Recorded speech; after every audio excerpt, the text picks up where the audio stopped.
From downtown Milwaukee, welcome to Money Talk with Bob Landaas. Each week, professional advisors from Landaas Company Investments discuss the latest financial developments, offering timely insight and long-term perspective. This is Money Talk for October 27th, 2023. Checking the calendar, the Packers, who haven't won a game in a month, will host the Vikings this Sunday. And the Bucks have a couple of home games this week. The Atlanta Hawks are here Sunday, and Monday it's the Miami Heat. And today, October 27th, is National Beer Day, and it's also Cranky Coworkers Day. There just has to be a way to celebrate both those at one time. A Georgia man was left dazed and confused after getting a $1.4 million speeding ticket. City officials say $1.4 million was just a placeholder for a court appearance, not the actual fine. This sounds like an episode from The Dukes of Hazzard. A Muncie, Indiana woman stole a car from a dealership. Then she drove an hour and a half to a job interview in Indianapolis. The job opening was for an exotic dancer. Sure seems like a responsible employee. In keeping with that theme, a Utah couple are in a jam because of their Halloween decorations. In their front yard, they have a bunch of skeletons watching another skeleton pole dance. The controversy is not that the skeleton is working the pole. The problem is the pole is a flagpole. Here's a fun headline for you. Bees like marijuana. Okay, the wacky weed has proven very beneficial to the seriously declining bee populations. Pollinating bees are critical for continued life on the planet, and insecticides are a bee's worst enemy. As luck would have it, marijuana plants don't require chemicals. Happy bees, happy planet. And our headline of the week, runaway tortoise was found 5 miles from home 3.5 years later. On the podcast today, we have Steve Giles, Kendall BAUER, Joel Dresang, and wrapping up the week, here's Kyle Tetting. Well, thanks, Max. Maybe a tougher week to laugh at. The NASDAQ down 2.6% this week, closing at the bell at 12,643. The S&P 500 down 2.5%, closing at 4117. And the Dow Jones Industrial Average down 2.1% after a 367-point loss on Friday, down 710 points for the week, closing at the bell at 32,418 for the year. A slightly negative number on the Dow now, including dividends, total return of negative 0.5%. The S&P 500, however, still meaningfully positive, up 8.6 for the year, and the NASDAQ up 21.6. You know, I think meaningful data point out this week, Joel, from third quarter GDP. Meaningful not only for the gross domestic product number itself, which was maybe a little more than what I think a lot of folks looking at the economy more broadly might have expected. In particular, you know, the layperson looking at the economy and going, well, things have been slowing a little bit. Maybe it's going to be a weak quarter. But then beyond that, a number of things buried in that report, I think, that give us some more information on some of the benchmarks we've been shooting for. Right, yeah, it was a 4.9% annual pace that we improved at for the economy in the summer months, and that's the best we've done since the end of 2021.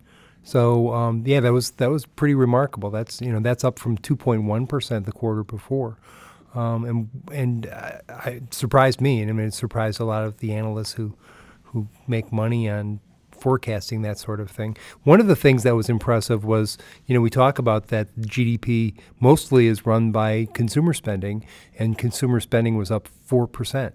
And that's the most it's been up since that last quarter of 2021. And I think the key there is, and I got this question from clients this afternoon, if consumer confidence is as weak as it is, or consumer sentiment is as weak as it is, how are we still seeing this spending? And I think there's this dichotomy, and Bob Landaas talked about it at the seminar, of the politicization of some of those surveys. Well, yeah, the wider away from the current governing party that you are, the more you're going to feel like maybe you're not getting your way. And as consumers, that started to make its way into the way you answer those questions. And so that's why it's so important that we look not just at what people say as far as how they feel, but what they're ultimately doing. And so that, 4% consumer spending increase at an annual pace, I think a pretty meaningful place to look. Right, yeah. As Bob also points out, that people say things and then they do something else. And Kendall actually pointed that out 2 weeks ago when we had the podcast, how, a lot of people are complaining about consumer prices and how prices are high, and yet they keep spending money. We had more spending news today. It's a monthly survey based on the same sorts of things that we have for the GDP report that looked at consumer spending going up 0.7% in the month of September, which was, again, more than expected and more than the income that people were getting in. So they're overspending what they're bringing in. And in that one, they found that two things were driving it. People were spending both in goods and in services. The leading goods that they were buying were new cars. And the leading service they were buying were international trips. They were traveling a lot. So that's surprising considering the news that we've had on consumer sentiment, which, again, today, went farther south. How much can you read into this data, Joel, on the median net worth climbed 37% for the average household from 2019 to 2022 when consumers see their 401k balances rebound after COVID. They see their house value rebound. And this idea that, hey, I'm worth a lot of money. Sure. I should be able to afford to continue spending. Yeah, there is that what they call the wealth effect, where you feel that you're doing better, and despite, maybe you didn't look at your investment portfolio report for the latest quarter or the latest month, but you see that the stock market generally has been up over time, and that your house value is probably bigger, and so and then there's what we've talked about before is the pent up demand for spending of people who didn't want to spend during the pandemic. Oh yeah, gone is the 1 week vacation. Now people are taking 4 1-week vacations a year because they can. Sure. Well, and I think some of that may be the wealth effect has an even bigger impact now because there's more people that have entered the phase in life where wealth matters. It isn't about what you're making today. It's about what you've accumulated over the years, and that has a bigger impact on your spending in retirement than it does while you're still working. And so the labor numbers become a less important part of consumption, a less important part of the consumer story perhaps than that net worth number does, because more and more American citizens are counting on net worth rather than income. And I think maybe that speaks to some of the consumer sentiment as well, because they have this money and they're going out and they're seeing for hire signs everywhere and they're going, well, yeah, but all the things I want to buy I can't get today, whether it's that car, whether it's not enough people at the restaurant so they can't get a table as quick as they hope. And maybe it's not that they're less interested in spending. Maybe it's just that the things they want to spend on are a little harder to attain right now given some of those restraints. Kendall, we talked a lot about the economy. I think one of the things that has continued to be a topic of conversation is the bond side of the portfolio. And in particular, this idea that we've come through such a rough stretch, all kinds of ways to measure this, but basically the last 2 years, the worst in at least 100 for bond markets. And again, depends on how you slice and dice it. But I'm sure you're getting that question of, oh, look at how poorly my bonds have done. And I wonder what the answer is looking ahead, considering we've come through such a rough stretch. I think sometimes it's important to explain the magnitude of, what the bond market's endured over the last 18 months to clients. We, as an economy, as a country, digested 500 basis points in rate hikes. Coming off of a decade of 0% interest rates, that is going to punch bonds right in the nose, and that's exactly what happened. The good news, or where I remain with a glass half full attitude, is that I think we're much closer to the end of this rate hike cycle, certainly than the beginning. And I think our expectations for future bond returns have shifted up, coming off of the last decade where they were much lower, being in a 0% interest rate environment, meaning that, I don't think moving forward you're going to have to reach as much for more return like you may have the last decade by adding more stocks. I always get a kick. It's like clockwork, and Kyle, you and I have talked about this, I think, on and off for years, is every few months we see another the 60-40 portfolio is dead article. And there was just one in the Wall Street Journal last week. interestingly enough, if you read through it, and they're interviewing some portfolio managers and other people in the industry, they have the exact opposite take on it. It's, hey, we're more excited about the 60/40 portfolio now because of expected bond returns looking much better as we move forward. So, yeah, we've certainly seen a pretty big sell-off, in the bond market the last few weeks, pushing yields higher. But if you hang in there, you'll be rewarded over the long run, I think, is the message. And I love those headlines that the 60/40 portfolio is dead, because I think it shows the difference between, to your point, what the professional investors are actually saying within the article and what the takeaway is for the headline writer, because that headline's going to sell papers, right? It's going to get people to click on that link, but there's a lot more nuance to it. And that nuance is, yes, the 60/40 portfolio looks different over the next 10 years than it did the last. But that difference isn't a bad thing. In fact, it may be a good thing. It may mean that the bond piece of the portfolio contributes more. That if we got 12% returns in stocks the last 10 years and 2% in bonds, and you average that out, you get about 6% for a 60/40 portfolio. Well, we don't need 12% returns in stocks if we can get 4 or 5 on bonds. And that's where we are now is, yeah, the math has changed. It always does, especially when you're talking about 10, 15, 20-year cycles. If anything, the math is more favorable going forward. And I think it's important also to point out that every single one of those articles, Kendall, that talks about the death of the 60/40 portfolio is back-tested. It's always a looking in the rearview mirror. I'll tell you what, you tell me how you invested, and I'll tell you if you did good or bad based upon what's happened in the last 10 years. So as we all know, successful money management involves positioning yourself based upon where we are headed, not where we have been.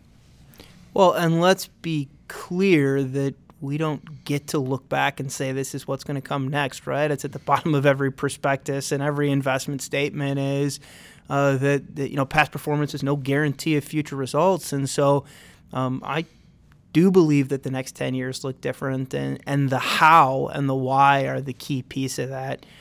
Stephen, in the midst of those massive rate increases that Kendall was talking about, there's been this expectation that we should be in recession at some point, right? That the Fed will potentially on purpose, but at least as part of the drawback of trying to slow inflation, the Fed will cause this recession. And yet here we are, really now 2 years into this Fed rate hike cycle, but at least 18 months into kind of the meat of it.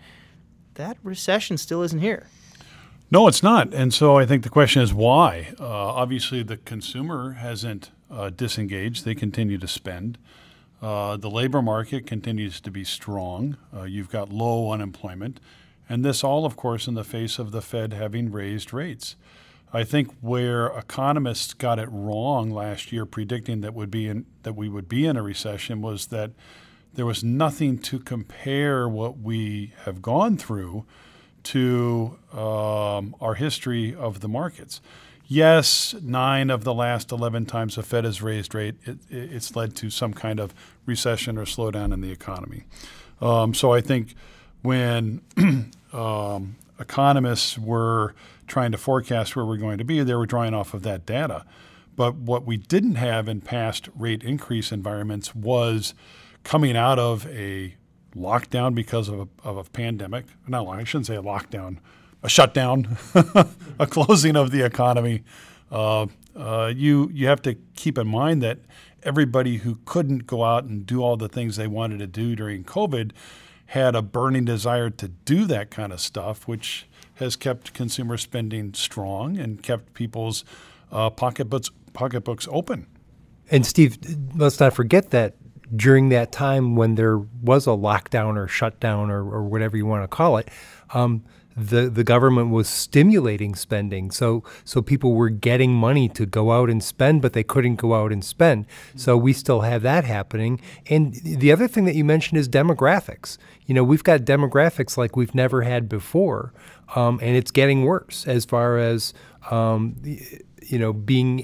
employers being able to hire the numbers of people that they want to hire, and so that's going to help the labor situation, and that also stimulates the economy. It absolutely does, and right, money talks.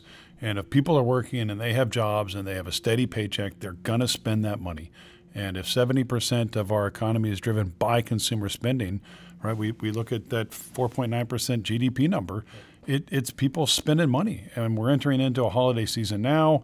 There are some things that I think we have to be mindful of. I don't want to be too overly optimistic. I have to caution investors that credit card debt is starting to go back up.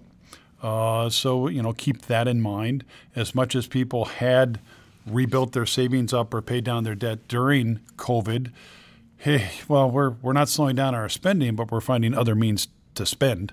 Whether it's borrowing and having to figure out a way to pay for that later is one thing versus spending down your savings account. But if they're working, they've figured out a way to pay that debt back. So. Yeah, or if their house is worth $100,000 more and their 401k is worth more, they're like, hey, I'm worth a lot more, so I'll just go out and spend it.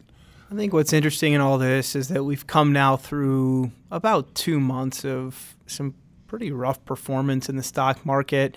What's important to note is that the early days of this recent stretch were highlighted by weak performance in bonds as well. But especially the last couple of weeks, the bond market has shown some signs that when stocks are having a bad day, bonds aren't doing the same. Interest rates down a little bit this week, in a week that bonds make money when interest rates go down, but in a week in which stocks were down. And that's a critical piece to kind of our approach to investing, because it isn't just about, okay, 10 years from now, is the 60-40 portfolio going to work? It's also, does that 40% provide some protection in rougher markets like we're seeing? One of the benefits of higher interest rates is that it does provide greater protection. It reduces the correlation with stocks. And so on a go-forward basis, I think I look at a week like this in which the S&P is down 2.5%, but the yield on the 10-year U.S. Treasury went from 492 to 485, and go, well, okay, bonds made a little money, stocks lost a little more than a little money, but net, the direction is important. I would like to quantify too here, Kyle, the proverbial 60-40 portfolio. It is really just a starting point. We have a lot of clients who might have an allocation closer to 50-50 or maybe 70-30. Heck, I think about my grandfather, whose idea of a good time was putting all his money in bonds. But keep in mind, in the 80s, when bonds were paying 8, 9, 10%, and he just had to take out his 4, that's a no-brainer. He wanted nothing to do with stocks because all it gave him was volatility. Well, those times have changed because yields have gone down. And who's to say that in 10 years from now, maybe the Fed does keep raising rates, and maybe we all want to have 60% of our money in bonds because we can get 8% from that fixed income product. We don't know. I think the message here is that whatever allocation you pick, whatever plan you pick, it has to be flexible. You can't just set it and forget it. Yeah, I think that forward-looking, where are we headed, is the key to kind of understanding what's the right mix for you, and that's not the same for any one person, any one day, any 1 hour. So, absolutely being flexible is key. One reminder that the video from our September seminar is now available. You can get to it from our website and click through the YouTube channel that has that and all the other videos we've ever produced, which I think are a nice library of information on just a variety of topics. But please feel free to check that out, forward it to somebody you think might benefit from some of our insights. Most importantly, we enjoy doing the program for you. We'll talk to you again next week. Thank you for listening to Money Talk with Bob Landaas. If you have a financial question you want answered on next week's show, email it to moneytalk@landaas.com. To keep informed throughout the week, visit our Money Talk page at landaas.com.